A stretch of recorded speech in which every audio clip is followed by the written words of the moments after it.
Just want to put some things in context for my friends, because this really is a struggle to try and do the right things in the appropriate manner. And just for the record, I want to point out, look, last year the president asked for $1 billion increase in NIH. We gave him two. Last year the president asked, for roughly the same amount of money at CDC. We gave him more money than he asked for. And of course, during the Ebola crisis, this Congress did produce the money. This committee did produce the money that was requested. So this isn't a question of arguing over, are these worthy investments or are these important things we do. This is just simply a matter of getting the money. Now, or getting an explanation and being able to do this rationally. We're going to have to make important decisions on our committee about, can we build on the progress last year at NIH and CDC. And while we always have a lot of conflict over an area this wide, it's been an area that the committee's agreed on, that they want to work together on. So getting answers actually helps me craft the bill this year that will continue to build on some of the things that we did last year. I'd also point out, and with all due respect to my good friend from New York, they did produce $600 million. And to think this was all stolen from what they were absolutely for sure going to do on Ebola is not quite accurate. There was over $40 million that the state had already repurposed for other purposes. Now, maybe they were worthy, maybe they weren't, but it does suggest that some of this money was probably, going to be available at some point. I don't have any problem with people being cautious with something like Ebola or missing the mark. They moved pretty quickly last year to deal with these things, and when you have to move that quickly, then sometimes you're going to end up spending money that, in retrospect, maybe you wish you hadn't spent, but you didn't know that at the time. So I'm not critical of anybody. We built a series of facilities in West Africa because we miscalculated the number of cases we would have.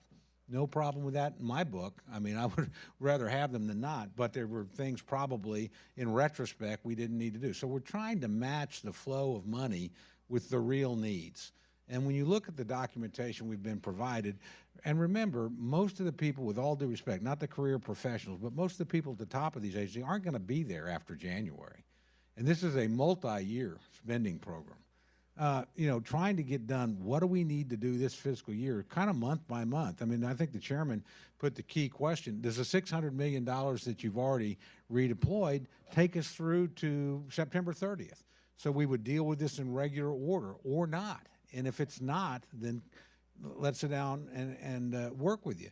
There's also 3 different pots here, and the money's expended at very different rates for very different purposes. And it's not like there's a one-size-fits-all Zika fund. We're going to do certain things at the NIH. Dr. Harris and I were visiting about this earlier this morning. I actually think those are very worthy things, and that's money that's going to need to be spent. Now, we think they have enough between now and the end of the fiscal year to get started, but I can assure you they don't have enough for next year. Because that's just not built into their base budget. They didn't know at the time they were putting that base budget together they were going to be dealing with Zika. They just didn't know. So we're going to look at that.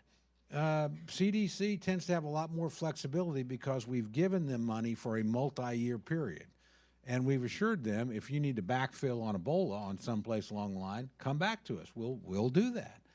And obviously, state has already moved some of this money around to one degree, although my friend Ms. Granger would know much more about that than I do. So again, the aim is to just simply be prudent, to not write a blank check, to not, frankly, give authority that I would argue is unreasonable for any administration. I don't know who the next administration is going to be. That authority would be there for them too. They could move a lot of this money into a lot of different places, whether we agreed with it or not. So again, and I have no complaint about any of the people we're dealing with. Look, they've got a lot on their plate. They're doing a lot. I have good relationships, certainly with Secretary Burwell, somebody I think a very great deal of, certainly with Dr. Collins and Dr. Foshi at the NIH, certainly with Tom Fried. These are good people, but we need a little bit more cooperation because we are talking about very substantial sums of money.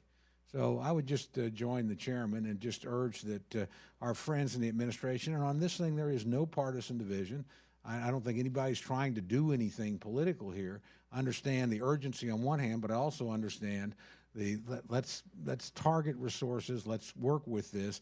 Let's make sure that that what we spend is spent wisely because it could impact what we want to do on an ongoing basis at NIH and CDC, where we think they do very good work, and we would like to continue to build on the progress. With that, certainly yield to the chairman. You know, normally, in the normal process, doing a supplemental, when the request is made, our staff and the OMB staff or whatever agencies involved get together and they hash out the differences and try to answer the questions that we have and questions they have.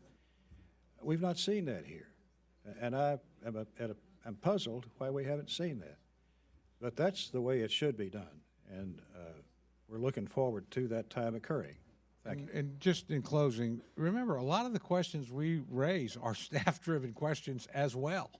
You know, concerns that our own staff, very professional on both sides of the aisle, has about some of these things. So, again, I would just say the track record would suggest, given what this committee did on Ebola, given what we did on NIH, working together better than the administration asked for, same thing with CDC, working together, that there's not a desire here not to work together. There's just a desire to be a little more precise, a little bit more measured, and at least work with us on the questions, which I hope this kind of discussion will help us do. I also want to add one other point. If you think we haven't had hearings about this, all I can tell you is the hearings I presided over with Dr. Collins and with Dr. Frieden were full of questions about this. We've had separate meetings about this with the affected cabinet and agency heads as well on a bipartisan basis.